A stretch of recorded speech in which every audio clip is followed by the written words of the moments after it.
আজকে আপনাদেরকে একটা ভ্যালু শিখাই।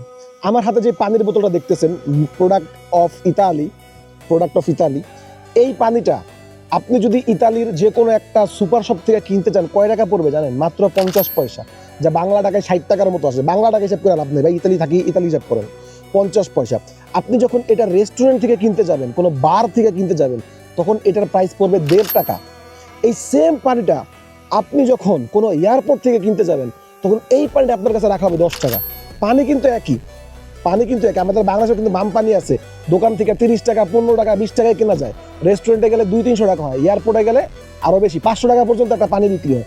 তার মানে সেম পানি, সেম জিনিস, সবই সেম, আপনিও সেম, আমিও সেম। কিন্তু আপনার ভ্যালু, আমার ভ্যালু বা আরেকজনের ভ্যালুটা কি দিয়ে নির্ধারিত হয়? স্থান দেখা, জায়গা দেখা, যে আপনি কাদের সাথে চলতেছেন, কাদের সাথে ঘোরাফেরা করতেছেন, আপনি কি করতেছেন জীবনে, আপনি কতটা সাকসেস, সেইটার উপরে ভিত্তি করে হচ্ছে কি আপনার ভ্যালু হয়। এই কারণে এইভাবে সময় নষ্ট না করে নিজের ভ্যালু ক্রিয়েট করেন, দেন দেখবেন এই পানির মতো এয়ারপোর্টে যেমন এটা 10 টাকায় বেচা, 10 ইউরোতে সেল হয়, আপনার ভ্যালু এরকম বেড়ে যাবে।